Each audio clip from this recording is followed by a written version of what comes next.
How's y'all's day? Good day? All right, man. We get to go to practice today. How about that? We get to do this. That's an awesome thing. Thank y'all for coming out. Like I always try to do, just thank you for your coverage. Thank you for what you do for Razorback football, our university, covering our student athletes. We really appreciate that. And again, there's not a day goes unnoticed. We really, truly appreciate that.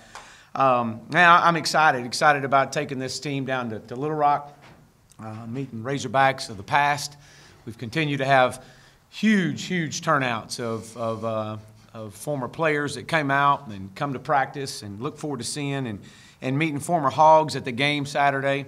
I know we got a big alumni event coming up on the 13th, and a golf tournament, fish fry, get an opportunity to meet more. Our staff will be involved in that. I'm really excited about that over the next couple weeks. You know, these guys that our current football team is working extremely hard. This has been a great, a really good spring. While Tuesday's practice may not have been our best practice, it was an opportunity for us to teach and coach and to learn. And but these guys are working hard. They're getting better every day. And man, it's a great day to be a Razorback. And I'm extremely excited about the opportunity these guys bring for this Saturday. We've got a lot of recruits.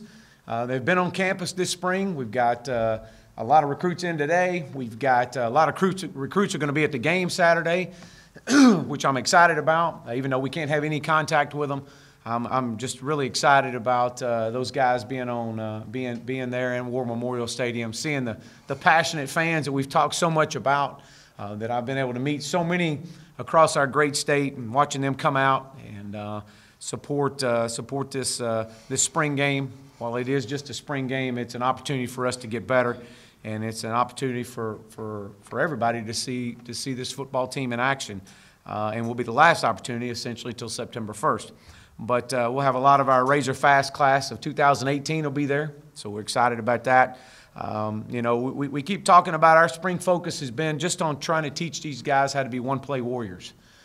That's been our big focus. Just playing one play at a time. This game is truly a one play at a time game, and that's our focus. It doesn't matter what just happened. It's all about this play right now, what's in front of us. This is the most important play that we can play because it's the one right in front of us. When that light comes on, man, we want to see what these guys are about, and by doing that, you got to learn how to play one play at a time.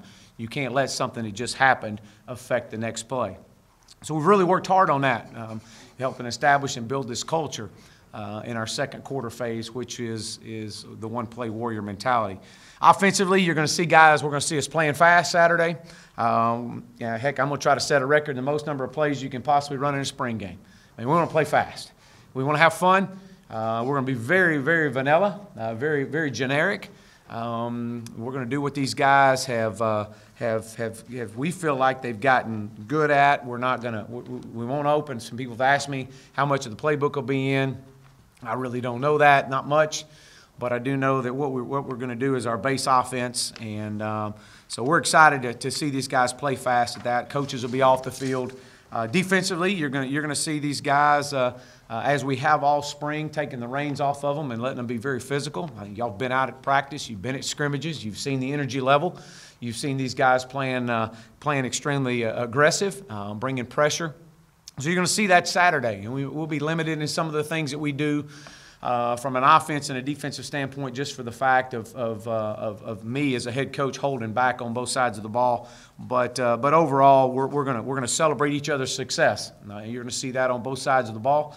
You're going to see a special teams unit. Yes, we're going to be limited, but we're going to have a couple of live kicks, kickoff, return. While we may track the ball carrier, which that means the ball carrier will not be live in a kickoff or kickoff return situation, everybody else will be. We've got to get some good video going into the summer and some evaluation on that. So you'll see kickoff, return, a couple of live kicks. The second half, you'll see us probably more or less spot the ball, or if we do wind up kicking it, it'll be a fair catch situation. Punt return, you're going to see us rush the punter. We will see how he's going to act. Again, this is a game, as good a game-like situation as we can get in. So you'll see a couple of good punts and punt returns. But, you know, really, my message to this team moving forward, as we had our team meeting today, man, who's going to show up? You know, when the lights come on, when we start filling that stadium up, I want to see the energy. I want to see the effort. And, yeah, we're going to make some mistakes, but that's part of it. That's why they call it coaching. So we'll build off of this. But, man, this is an opportunity for us to see some of our players' parents. I got an opportunity to I'm going to meet with them after the game and shake their hand, introduce my family to them. I have not had a chance to do that, so that's important to me, to meet our current players. And, you know, and my other message is there's no position that's in stone. I mean, nobody signed a lifetime contract. And so every position's wide open. Everything counts. Every day counts. And, man, even the way we travel down on the bus, that counts. The way we act in a hotel, that counts. Everything counts. Everything matters. And that's what I'm excited to see, get a dress rehearsal before the season gets here. And, you know, our standard's best, and that's what we expect Saturday. We expect the best that this football team could be, both on and off the field, on our way down and at the stadium and on our way back. But and then finally, you know, separation. You guys want to separate themselves from the pack. They want to separate themselves from the other people in their position group. Well, separation is nothing more than preparation. How are you prepared? How you visualize yourself having success Saturday in a spring game. And while it is just a spring game, it's the most important spring game that we can possibly have, because that's the only thing we can do to get better, and that's Saturday. So we're really excited about this opportunity. Scoring format, whether or not you know, we'll go ones on ones. You're going to see some good on good. That's what we want. That's what we've done all spring. We're not going to change it up. We got to get opportunity to get better. Now, as the scrimmage goes, you'll see some substitutions take place. You'll see guys coming in and out. There will be some guys that will be limited, more so probably in the second half, but that's by design, and that's to help kind of create some depth and challenge some younger guys, just to kind of put them in that role and see how they respond. But scoring summary, you know, obviously offensively everybody knows that, but defensively, you know, defensive touchdown, 6 points. You know, if it's a turnover and a fourth down stop, it's 3 points. Because we're not truly having a draft. We're going offense versus defense. A 3 and out will count as 2 points. A block kick, which I don't anticipate, but that would count as 2. A point after a defensive touchdown's 1. A sack or a tackle for loss is 1 point. And you know, obviously a 2-point conversion after a defensive touchdown would be 2. So that's our scoring summary, how the defense will score. Now, don't ask me who's going to keep score. I just know I'm not keeping score. I gave it to somebody else, and they'll be able to figure it out. But there'll be 3 or 4 people up there to help out. But really, you know, we're putting the score up there just to keep it up there. It's really about getting better every day. So, and this is another opportunity for us to get better. With that, I'll open up for questions. Hey, Chad, where would you say that you've been the most pleased? Like, what maybe position groups or whatever? What phase of either side have you been most pleased? And where might you need the most concentration in the summertime and in fall camp? Well, obviously, let me start with the latter there. Every position group has got to get better. You know, we're a long way from where we need to be. We've all got strengths and weaknesses that we have to work on. The players will start their individual exit meetings with their position coaches next week for spring, and things that they'll need to work on in summer when they go through their skills and drills, player-led workouts. But you know, I think just some areas that have stood out to me. You know, I've been pleased with watching the progress of our offensive line. They've done some really good things. I think Coach Fry's done a great job. We've had to cross-train a lot of guys because of the lack of depth. But that's okay. That's absolutely been good. You know, we're excited about that because it's allowed guys to have to move in from a tackle position, maybe into a center, to a guard, and do some cross-training work, which we may have to have next fall. So I've been pleased with that group. The quarterbacks have came on here as of late, about the last 5 practices.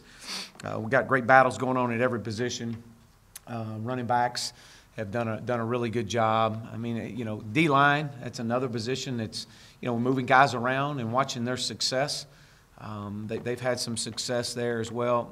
I would probably say, if you said, you know, what is the main group there, the linebacker group has really stood out. Probably been as consistent as anybody on the defensive side of the ball. Each individual player, Ryan Pulley's had a really good spring. Cam Curl moving from corner to safety. I know I've mentioned that before. He's really seems to be at home there. So, Santos, obviously a solid player, has really gotten better. He's one of his focuses is open field tackles. And the way you get better at tackling, you have to tackle. And so we've tackled in practice quite a bit, and he's definitely gotten better. So it's really kind of unfair for me to sit up here and talk about one position group, but because they've all gotten better, they've all got to get better. And but there is no finish line in that to me. Coach, I wanted to ask you about a position group. There you go. Why not? Let's go. Well, particularly just how's the battle at center going and at right guard? We've seen a couple different players at each spot shuffle in and out with the first team. Yeah, Dylan is done a really good job there. Ty is another one that's came in at center.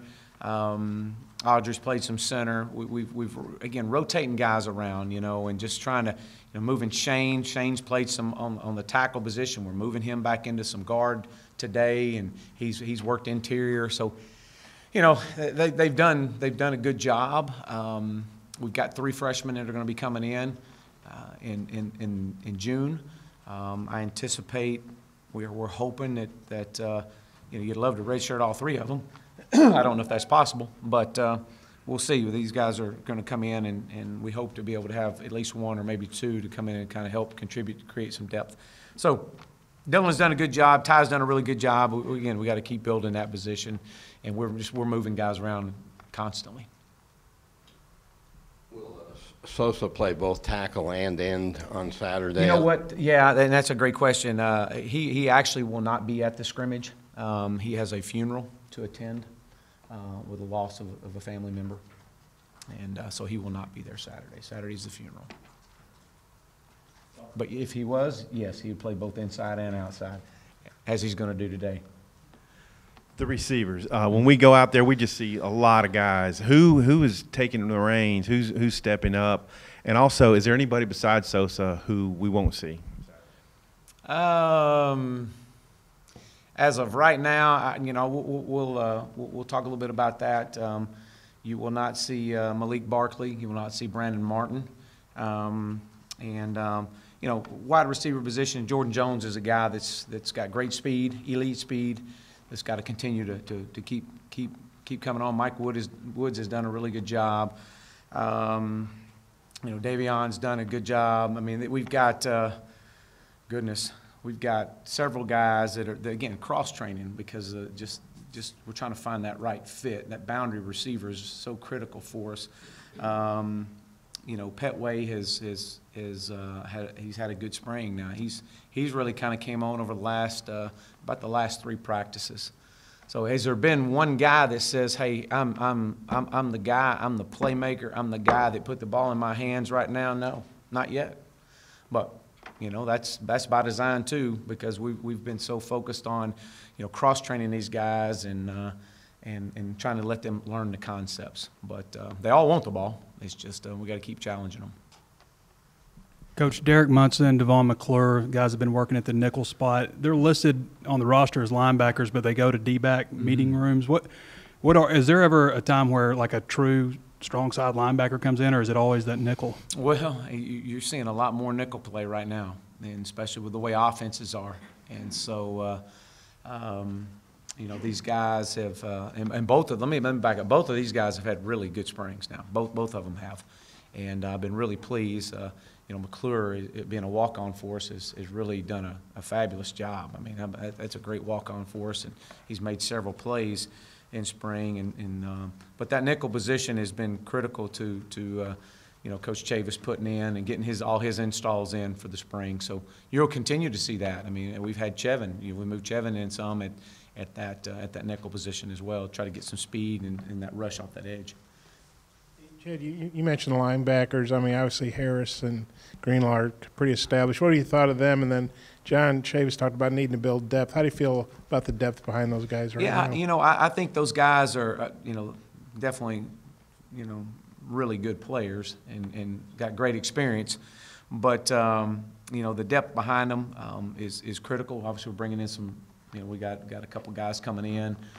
Freshman-wise, that we'll see where they are. We'd again love to redshirt them. You just don't know. Grant Morgan has done a good job for us. But, you know, I know Coach has, again, just so many different rotations. He's taken a Will and moved him to Mike, and Mike out to Sam. I mean, we're just trying to experiment with them without just saying, you know, exactly who's our two deep there yet. Not ready to list that. We're going to kind of wait till next week before we do it. But again, you know, I'm just, you know, I feel good about it. We've got to continue to build depth though at that position. It's been a good group. Yes, sir. I'm sorry. Have you gotten anything out of Austin Capps? I know he was out at the start of spring. Yeah, Austin won't play. He'll travel, but he won't play. You know, he was he's getting a little bit more reps. He's gotten some individual work. We've moved him into green over the last couple of practices. It's unfortunate. We're really really excited about him providing that depth. So what's happened is it's allowed some of these younger guys to continue to build and get those reps. And Austin's done a great job coming in and getting mental reps on the side and focusing in. He's a very intense player. I can't wait to watch him this fall.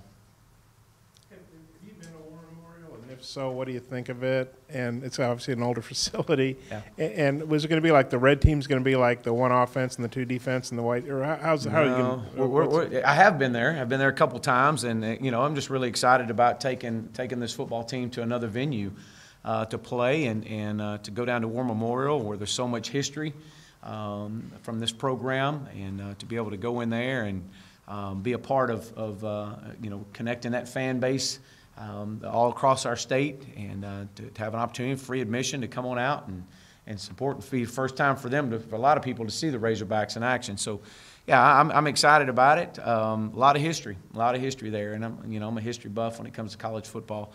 But so again, you know, it's a chance for these guys to. I know their families. A lot of families are coming up, and so it'll get a chance for their families to see them play for the first time. And so, and then I'm sorry, what was the second part of that question? About like how you're going to have like is like oh one team yeah. gonna have one? No, we'll have the offense will be wearing white, and they'll be on the visitor sidelines. The defense will be wearing the dark jerseys, and they'll be on the home sidelines. More questions? How do you guys designate receivers? You guys do X, Y, Z, or how do you do those? Yeah, well, we everybody's got a little bit different way to do it. We do it by numbers. You know, we go 9, 3, 5s, and 2s. So yeah. So 9 farthest out. Well, yeah, yes and no. I mean, 2's furthest out, 9's over here. 9's a boundary receiver. 2's more of the old traditional Z receiver. The 5-man is our Y receiver, if you used a Y, you know, so to speak, is the bigger receiver. And then our 3-back is our true tight end, H-back. So we just do by numbers. All right? Thank you. All right, looking forward to it. Thank you. Go Hogs.